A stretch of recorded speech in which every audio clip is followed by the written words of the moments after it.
11th admission 2025-26 तर round 4चे form सुरू झालेले आहे। राऊंड 4चा फॉर्म कसा भरायचा या संदर्भात संपूर्ण अपडेट आपण या व्हिडिओमध्ये बघणार आहे।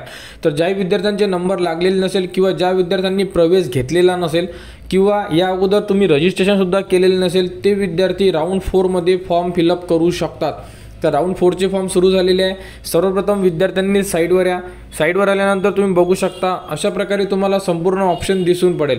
यामध्ये आता तुम्हाला लागणार आयडी आणि पासवर्ड। या अगोदर आपण 3 राऊंड पर्यंत जेही आयडी आणि पासवर्ड यूज केलेला आहे तोच आयडी आणि पासवर्ड आपल्याला इथे सुद्धा इन्सर्ट करायचा आहे आणि आपल्याला सर्वप्रथम लॉग इन करून घ्यायचा आहे। विद्यार्थ्यांनी शेवटचा राऊंड आहे रेग्युलर मधला, व्यवस्थित संपूर्ण व्हिडिओ बघा, तशा प्रकारे तुम्ही तुमचे फॉर्म भरा, तुमचा सुद्धा नंबर लागण्याचे चान्सेस जास्त राहणार आहे।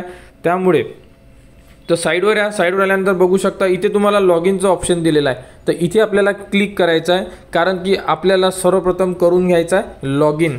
लॉग इन करण्यासाठी तुमचा आयडी टाका, पासवर्ड टाका, कॅप्चा टाका आणि लॉग इनला क्लिक करा।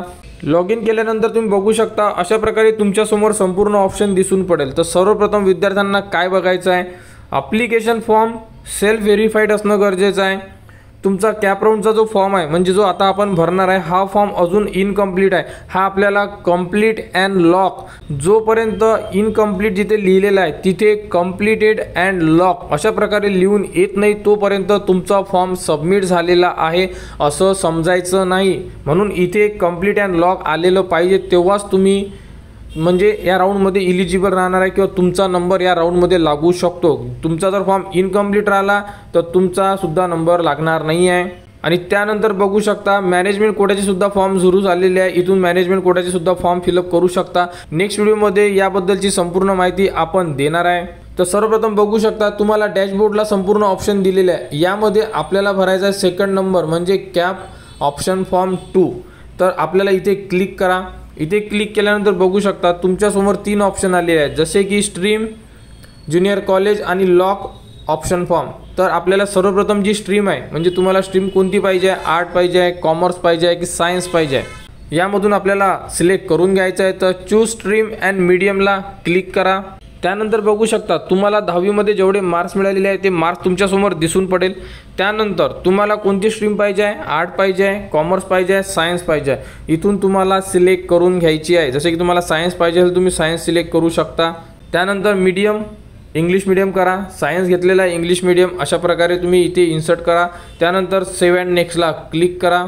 तुम्ही दुसरी सुद्धा स्ट्रीम घेऊ शकता, कोणाला जर आर्ट घ्यायचं असेल आर्ट सुद्धा घेऊ शकता। अशा प्रकारे बघा स्ट्रीम सेव्ह झालेली आहे। यानंतर सर्वात इम्पॉर्टंट म्हणजे आपल्याला जे ऑप्शन द्यायचे जसं की यामध्ये सायन्स दिलेला आहे, इथून तुम्ही मीडियम इंग्लिश चूज करणार। यामधून तुम्ही डिस्ट्रिक्ट चूज करा, तालुका चूज करा, ब्लॉक चूज करा, ज्याही एरियामध्ये तुम्हाला ॲडमिशन घ्यायचे आहे ते ऑप्शन यामध्ये चूज करा।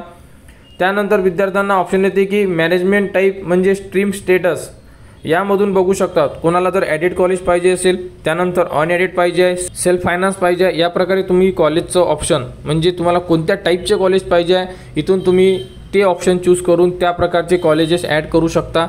जर तुम्ही इथे कोणतेही ऑप्शन टाकलं नाही तर तुमचे संपूर्ण ऑल कॉलेजेस येणार। बॉईज आणि गर्ल्स यामध्ये सुद्धा वेगवेगळे कॉलेजेस आहेत, तुम्ही टाकून ते कॉलेजेस घेऊ शकता किंवा जिथे जर काही टाकलं नाही तुम्ही तर ऑल येणार। कॉलेजचं नेम टाकायची गरज नाही आहे आणि युडाईज कोडसुद्धा टाकायची गरज नाही आहे। त्यानंतर जे विद्यार्थी सायन्स घेणार आहे बायफोकल सब्जेक्ट घेऊ शकतात, जसं की कोणाला कॉम्प्युटर घ्यायचा आहे, इलेक्ट्रॉनिक्स घ्यायचं आहे, इलेक्ट्रिकल घ्यायचं आहे, यामधून तुम्ही कोणताही एक सब्जेक्ट घेऊ शकता। त्यानंतर तुम्ही यामधून जो सब्जेक्ट चूज केला आणि सर्च कॉलेजला जर क्लिक केलं तर तुमच्यासमोर तेच कॉलेज येतील की ज्या कॉलेजमध्ये तुम्ही जो सब्जेक्ट चूज केला आहे। फॉर एक्झाम्पल एखाद्या विद्यार्थ्यांनी कॉम्प्युटर सायन्स सब्जेक्ट चूज केलेला असेल आणि सर्च कॉलेजला क्लिक केल्यानंतर त्यांच्यासमोर त्या एरियामधले फक्त कॉम्प्युटर सायन्स ज्या ज्या कॉलेजला आहेत तेच कॉलेजेस तुमच्यासमोर ओपन होणार। अशा प्रकारे तुम्ही जो सब्जेक्ट पाहिजे आहे तो सब्जेक्ट सिलेक्ट करून कॉलेज सर्च करा आणि तिथे जर तुम्ही कोणताही सब्जेक्ट सिलेक्ट केला नाही तर तुमच्यासमोर जनरल सायन्सचे संपूर्ण कॉलेजेस उपलब्ध होणार। यामध्ये कोणाला कुठे डाऊट्स असेल बायफोकलमध्ये तर कमेंट्समध्ये बायफोकलबद्दल तुम्ही विचारू शकता। अशा प्रकारे संपूर्ण ऑप्शन टाका आणि सर्च कॉलेजला क्लिक करा। त्यानंतर बघू शकता तुमच्यासमोर संपूर्ण कॉलेजची लिस्ट उपलब्ध झालेली आहे। टोटल 49 कॉलेज उपलब्ध झालेले आहे जनरल सायन्ससाठी। यामधून तुम्हाला इथे ऑप्शन दिलेला आहे ते म्हणजे ॲडचं। इथून तुम्ही कॉलेजेस ॲड करू शकता, जेवढे कॉलेज पाहिजे तेवढे, परंतु लिमिट आहे 10 कॉलेजेस तुम्ही ॲड करू शकता लास्टपर्यंत। 10च्या वर तुम्ही 11वं कॉलेज ॲड करू शकत नाही। तर यामध्ये तुम्हाला जेवढे कॉलेज पाहिजे ते कॉलेजेस ॲड करा। तर बघू शकता आम्ही टोटल 5 कॉलेज ॲड केलेले आहेत। तुम्ही सुद्धा 1 कॉलेज ते 10 कॉलेजच्या मधात कितीही कॉलेज ॲड करू शकता। त्यानंतर तुमच्यासमोर एक ऑप्शन दिलेला आहे लास्टमध्ये ॲक्शन म्हणून। यामध्ये संपूर्ण ऑप्शन दिलेला आहे। रेडमध्ये तुम्ही डिलीट करू शकता, वरचा ॲरो दिलेला आहे कॉलेज वर नेऊ शकता, खालच्या ॲरोनं कॉलेज तुम्ही खाली आणू शकता। म्हणजे तुम्ही सिक्वेन्स लावू शकता। 1 2 3 4 हा सिक्वेन्स लावणं अतिशय गरजेचं आहे, कारण यानुसारच तुम्हाला कॉलेजेस अलॉट होणार आहे। त्यामुळे जे सिक्वेन्स आहे हे व्यवस्थितरित्या लावा, म्हणजे तुमचा नंबर सिक्वेन्सनुसार चेक करण्यात येतो की तुमचा पहिल्या नंबरला कॉलेज अलॉट होऊ शकते का, 2 नंबरला, 3 नंबरला, अशा प्रकारे चेक केल्या जाते आणि त्यानंतरच तुम्हाला कॉलेज अलॉट होते। तर संपूर्ण विद्यार्थ्यांनी सिक्वेन्स व्यवस्थित लावा। डिलीट करू शकता, डिलीटसुद्धा होते कॉलेज, आणि परत तुम्ही ॲडसुद्धा करू शकता जर तुम्हाला कोणते कॉलेज ॲड करायचे असेल तर अशा प्रकारे तुम्ही संपूर्ण ऑप्शन आणि संपूर्ण कॉलेजचे जेही ऑप्शन द्यायचे तुम्हाला तुम्ही देऊ शकता। तर संपूर्ण ऑप्शन चेक करा, 5 कॉलेज सिलेक्ट केलेले आहे, सिक्वेन्स व्यवस्थित लावा आणि त्यानंतर सेव्ह अँड नेक्स्टला क्लिक करा। म्हणजे आपण दिलेले जेही 5 ऑप्शन आहेत तुम्ही किती देऊ शकता, 10 पर्यंत ऑप्शन तुम्ही देऊ शकता। त्यानंतर सेव्ह अँड नेक्स्टला क्लिक करा, म्हणजे आपण दिलेले ऑप्शन हे सेव्ह होऊन जाणार। तुम्ही 1 पासून तर 10 पर्यंत ऑप्शन देऊ शकता। राऊंड 4 आहे, त्यामुळे जास्तीत जास्त ऑप्शन देण्याचे ट्राय करा, कारण नंबर लागणं अतिशय गरजेचं आहे। रेग्युलर राऊंडमधला हा शेवटचा राऊंड असणार आहे। त्यानंतर बघू शकता प्रिफरन्स सेव्ह सक्सेसफुली, अशा प्रकारे आपण दिलेले प्रिफरन्स हे सेव्ह झालेले आहे, तुम्ही स्क्रीनवर बघू शकता। त्यानंतर तुमचा फॉर्म झालेला नाही आहे, भरपूर साऱ्या विद्यार्थ्यांनी इथेच फॉर्म सोडलेला आहे, इथे फॉर्म सोडायचा नाही आहे। सर्वात शेवटचा ऑप्शन आहे लॉक ऑप्शन फॉर्म, तिथे क्लिक करा। तिथे क्लिक केल्यानंतर तुम्ही भरलेला फॉर्म तुमच्यासमोर संपूर्ण फॉर्म ओपन झालेला आहे। एकूण एक इन्फॉर्मेशन तुम्ही चेक करू शकता।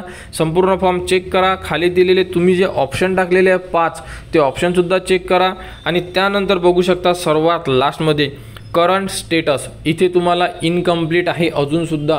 लास्ट राऊंडमध्ये भरपूर साऱ्या विद्यार्थ्यांनी इथे फॉर्म सोडून दिला, परंतु त्यांना हे समजलंच नाही की इथे इनकम्प्लीट का बरं आहे, कारण की फॉर्मला लॉक करणं अतिशय गरजेचं आहे। इनकम्प्लीट फॉर्म आहे, लॉक करण्यासाठी चेकबॉक्सला क्लिक करा आणि बघा लॉक ॲप्लिकेशन प्रिफरन्स, इथून होणार तुमचा फॉर्म लॉक। इथून लॉक झाल्यानंतरच तुमचा 4थ्या राऊंडमध्ये नंबर लागण्याचे चान्सेस आहेत। इथून तुम्ही लॉक करा। लॉक केल्यानंतर परत कुठे चेक करायचं, जिथं आपण स्टार्टिंगला सांगितलं होतं तुम्हाला की इनकम्प्लीटच्या ठिकाणी कंप्लीट अँड लॉक हे ऑप्शन यायला पाहिजे।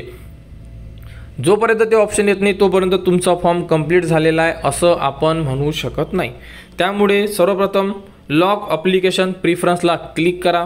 डॅशबोर्डला आल्यानंतर तुम्ही बघू शकता जे आपण सांगितलं होतं त्याच प्रकारे self verified cap option form complete and lock आता झालेला आहे हा फॉर्म सबमिट, म्हणजे फायनल सबमिट। तर या विद्यार्थ्याचे कॉलेजला नंबर लागण्याचे चान्सेस आहे आणि हे विद्यार्थी इलिजिबल आहेत ज्यांचे फॉर्म सेल्फ व्हेरीफाईड आहे आणि त्यानंतर cap option form complete and lock आहे, ते विद्यार्थ्यांचे फॉर्म फायनल सबमिट झालेले आहे असे आपण म्हणू शकतो।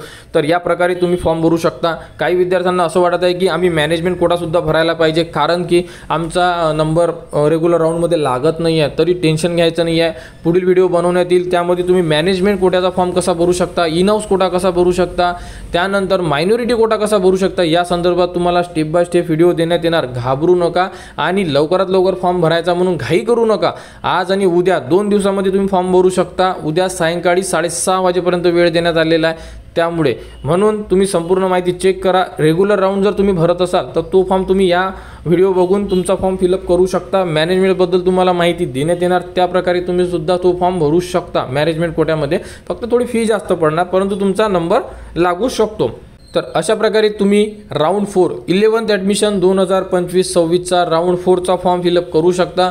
तर लवकरात लवकर आपले फॉर्म फिलअप करा। कुठेही अडचण असेल कमेंट्स करा आणि पुढील अपडेटसाठी आपल्या चॅनलच्या कनेक्टमध्ये राहा। चॅनलला सबस्क्राईब करा व हा व्हिडिओ इतरांपर्यंत शेअर करा।